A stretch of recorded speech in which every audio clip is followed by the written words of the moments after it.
Oke, Assalamualaikum warahmatullahi wabarakatuh. Shalom, Om Swastiastu, Namo Buddhaya, salam kebajikan untuk kita semua. Perkenalkan, nama saya Azhariul Haq. NIM saya 21010119130136 dari kelas rekayasa nilai A. Di sini saya akan membawakan tentang peningkatan pada ST Route 826 atau Palmetto Expressway. Untuk gambaran proyeknya sendiri, Studi Value Engineering Palmetto Expressway ini dilaksanakan pada tanggal 14 Mei sampai 18 Mei 2012. Panjang proyek ini sekitar 6 mil. Tujuan dari studi ini adalah untuk menambah 2 jalur cepat di setiap arah di sepanjang pusat koridor. Tujuan dari jalur cepat ini adalah untuk meningkatkan mobilitas, mengurangi kemacetan, dan memberikan pilihan perjalanan tambahan di sepanjang koridor SR826. Koridor SR826 adalah salah satu koridor yang paling banyak dilalui di kawasan Miami-Dade. SR826 ini sendiri menghubungkan Miami-Dade Selatan ke Miami-Dade Utara dan juga sebagai jalur pembantu koridor paling sibuk di Miami-Dade Barat ke Timur, yakni koridor SR836. Tujuan VE. Studi VE SR826 Palmetto Expressway ini bertujuan untuk mengidentifikasi peluang dan memberikan rekomendasi konsep yang dapat meningkatkan nilai dalam hal biaya, kemampuan konstruksi, pemeliharaan lalu lintas, dan persyaratan fungsional dasar proyek. Untuk kendalanya sendiri, dalam perencanaan VE, studi kasus SR826 ini sudah mempertimbangkan beberapa kendala utama dalam proyek SR826. Antara lain yakni adalah tidak ada hak jalan tambahan, yang kedua, induk gas alam FTG, yang ketiga, penghubung di setiap ujung jalan, yang keempat, tidak adanya peningkatan pada simpang, yang kelima adalah jalan layang NW103, yang keenam adalah jalan layang NW25, dan yang terakhir adalah jadwal yang agresif. Untuk lokasi proyeknya sendiri, ini ditandai oleh warna merah muda atau ungu, seperti di samping ini. Kemudian di sini metode value engineering-nya dibagi menjadi 3, yakni yang pertama adalah tahap prastudi, yang kedua studi workshop, dan yang terakhir adalah tahap pasca studi. Untuk persiapan prastudi dilakukan mulai dari penjadwalan peserta studi dan tugas, review dokumen, mengumpulkan informasi latar belakang yang diperlukan tentang proyek, dan menyusun data proyek menjadi model biaya. Informasi yang berkaitan dengan desain, konstruksi, dan pengoperasian fasilitas penting karena menjadi dasar perbandingan untuk upaya studi. Informasi yang berkaitan dengan pendanaan, perencanaan proyek, kebutuhan operasi, evaluasi sistem, dasar biaya, penjadwalan produksi, dan pembangunan fasilitas juga menjadi bagian dari analisis. Untuk yang kedua adalah studi workshop. Tahapan studi workshop ini dilakukan selama 5 hari. Rencana kerja memandu pencarian area bernilai tinggi dalam proyek dan mencakup prosedur untuk mengembangkan solusi alternatif untuk dipertimbangkan sementara pada saat yang sama mempertimbangkan efisiensi. Adapun pada tahap workshop ini didapatkan beberapa tahap atau fase sebagai berikut. Yang pertama adalah tahap informasi, yang kedua tahap identifikasi fungsi atau analisis biaya, yang ketiga fase kreatif, yang keempat fase evaluasi, dan yang terakhir adalah tahap pengembangan. Yang ketiga adalah pasca studi. Pada tahapan ini mencakup draft dan persiapan akhir laporan studi rekayasa nilai, serta diskusi dan penemuan resolusi dengan personel FDOT. Tim perencanaan dan manajemen lingkungan harus menganalisis setiap alternatif dan menyiapkan tanggapan singkat, merekomendasikan penggabungan ide ke dalam proyek, menawarkan modifikasi sebelum implementasi, atau memberikan alasan penolakan. Untuk data ekonominya, tim studi menggunakan kriteria ekonomi untuk evaluasi dengan informasi yang dikumpulkan dari perkiraan jangka panjang atau LRE, PD&E Consultant yang disiapkan pada 29 Februari 2012. Adapun suku bunga periode proyek berdasarkan beberapa parameter sebagai berikut. Untuk tahun analisisnya sendiri di 2012, dan waktu ekonomi rencananya 30 tahun mulai tahun 2014. Diskontonya 5%, inflasi 3%. Adapun proyek SR826 ini diperkirakan membutuhkan biaya sebesar 291.947.433 US dollar. Oleh karena itu, perlu diadakannya analisis fungsi dan fase diagram. Analisis fungsi dan fase. Analisis fungsi proyek ini ditinjau dan dikembangkan oleh tim untuk menentukan persyaratan untuk keseluruhan proyek dan setiap elemen proyek jika diperlukan. Untuk memastikan bahwa tim VE memiliki pemahaman yang lengkap dan menyeluruh tentang fungsi yang diperlukan untuk memenuhi proyek persyaratan, diagram teknik sistem analisis fungsi atau FAS, utamanya untuk proyek tersebut disertakan. Pengembangan fast diagram membantu merangsang anggota tim untuk berpikir dalam kaitannya dengan fungsi yang diperlukan, bukan hanya solusi normal untuk meningkatkan pengembangan ide kreatif mereka. Dan berikut ini adalah fast diagram, yang di kiri adalah how dan di kanan adalah why, dan yang paling kiri adalah higher order, dan yang paling kanan adalah lower order, yang paling rendah. Dan di bawah ada fungsi kedua yang dibutuhkan, bisa dibaca di sini. Kemudian selanjutnya adalah evaluasi. Pada tahapan ini, tim VE mengidentifikasi 9 kriteria bobot evaluasi yang meliputi biaya modal, kemudahan konstruksi, pemeliharaan masa depan, dampak jadwal, operasi lalu lintas, pemeliharaan lalu lintas, pemerluan variasi atau pengecualian, pemenuhan kebutuhan masa depan, dan dukungan publik. Kriteria evaluasi diberi nilai bobot dari 1 sampai 9 berdasarkan konsensus tim VE tentang pentingnya setiap item. Kriteria yang paling penting mendapatkan bobot 9 dan yang paling tidak penting mendapatkan bobot 1. Ide-ide tersebut kemudian dibahas secara individu dan diberi skor pada skala 1 sampai 5 dengan 1 adalah yang paling tidak bermanfaat dan 5 yang paling bermanfaat. Skor tiap item dikalikan dengan nilai bobot kriteria dan tiap perkalian dijumlahkan untuk mendapatkan skor total gagasan. Dari 31 ide yang ada, hanya 11 yang pada akhirnya layak untuk dinilai.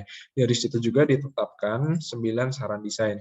Ada saran desain 1, yang ini adalah meminimalkan fitur yang memerlukan pemeliharaan di sepanjang median, yaitu lampu, saluran masuk, dan lain-lain.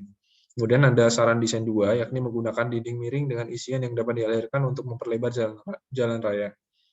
Kemudian ada saran desain 3, di pintu keluar utara untuk menuju jalan 74, tanjakan mungkin diperlukan perbaikan untuk menyediakan kemiringan melintang yang tepat dan tanjakan longitudinal.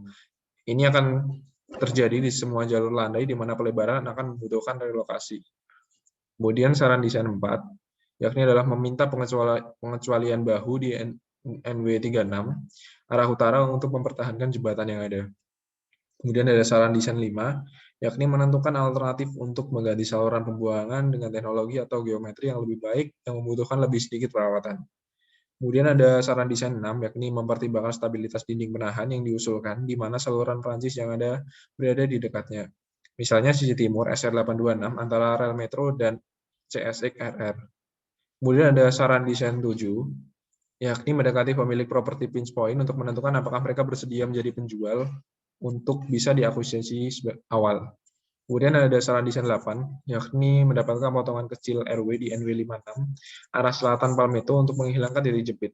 RFW untuk diiklankan tanpa akuisisi R atau W, dan setelah diakuisisi menerbitkan perintah perubahan kepada pemegang konsesi.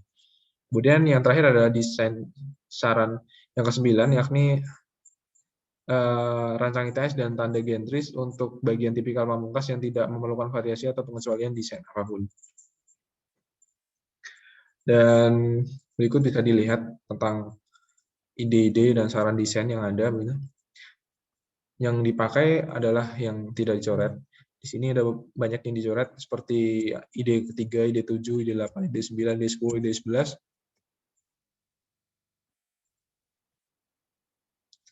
Dan di sini setelah dikalikan mendapatkan nilai total seperti di samping ada 128, 0, 121, dan lain sebagainya.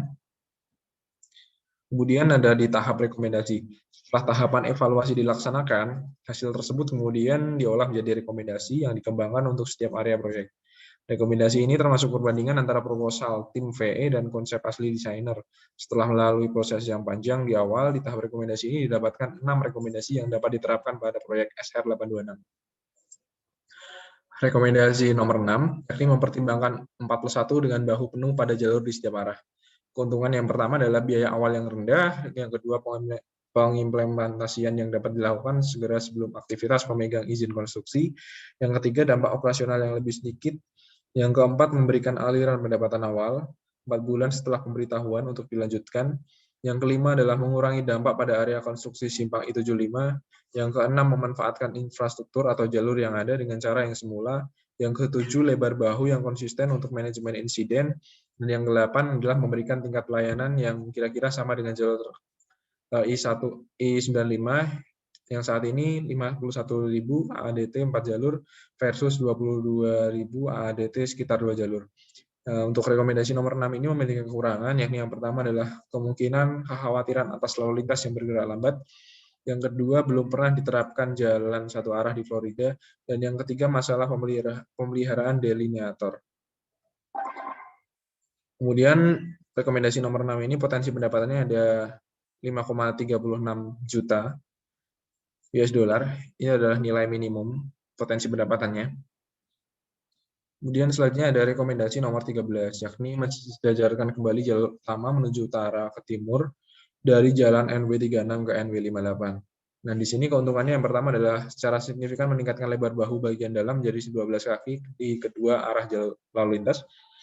Kemudian yang kedua adalah operasi lalu lintas, arus dan kecepatan akan meningkat tajam. Yang ketiga, tanggap darurat akan meningkat secara signifikan. Yang keempat adalah jalur cepat akan jarang ditutup. Yang kelima, pendapatan tambahan akan lebih mudah didapatkan. Dan yang keenam adalah tiang yang dipasang di bahu akan lebih mudah dirawat. Namun di sini ada kekurangannya, yakni yang pertama adalah meningkatkan biaya konstruksi, waktu konstruksi, dan pemeliharaan lalu lintas. Yang kedua adalah rekonstruksi dinding penghalang median untuk 4.000 kaki ke timur, serta sedikit modifikasi pada jalan lokal untuk mengakomodasi pelebaran. Potensi yang didapatkan di sini ada 1.282.000 US dollar. Kemudian ada rekomendasi nomor 16, yakni memodifikasi jalur utama sekitar 10-12 kaki di dalam bahu di persimpangan I-75. Di sini keuntungannya adalah meningkatkan lebar bahu dari 4 kaki menjadi 10-12 kaki ke semua arah lalu lintas dan untuk setiap jenis jalur. Yang kedua adalah operasi lalu lintas, arus dan kecepatan akan sangat meningkat. Tanggap darurat akan meningkat secara signifikan. Kemudian jalur cepat akan jarang ditutup, pendapatan tambahan akan lebih mudah didapatkan, serta meningkatkan hidrolik. Namun di sini ada kekurangannya. Yang pertama adalah akan meningkatkan biaya konstruksi, yang kedua meningkatkan waktu konstruksi, yang ketiga membutuhkan perawatan gorong-gorong yang panjang, serta membutuhkan perizinan yang lebih. Namun di sini potensi yang didapatkan adalah sebanyak 3.428.000 US dollar.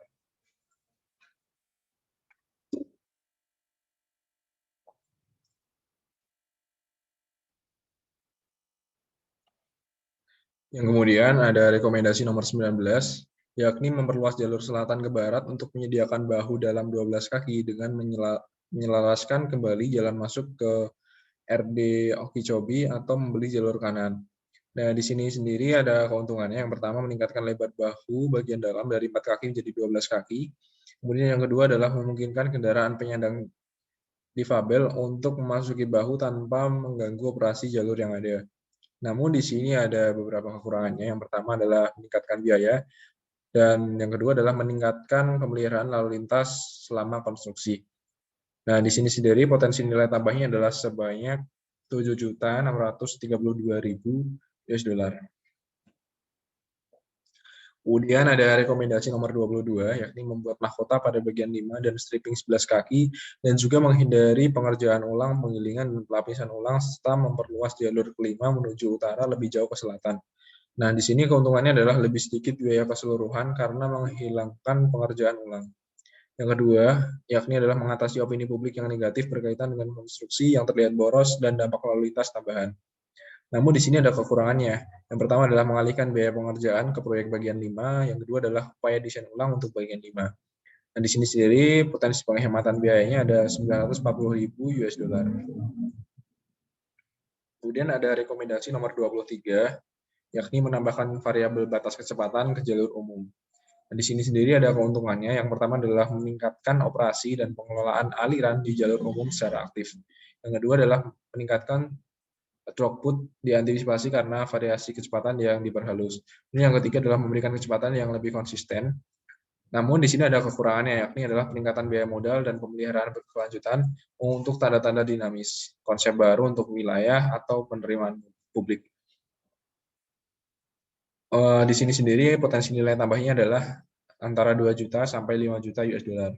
Potensi penghematan yang terkait dengan potensi pengurangan insiden terkait kemacetan tidak diperhitungkan dalam biaya nilai tambah. Mungkin itu saja yang bisa saya sampaikan untuk Tornado Expressway. Kurang lebihnya saya mohon maaf. Wassalamualaikum warahmatullahi wabarakatuh. Terima kasih.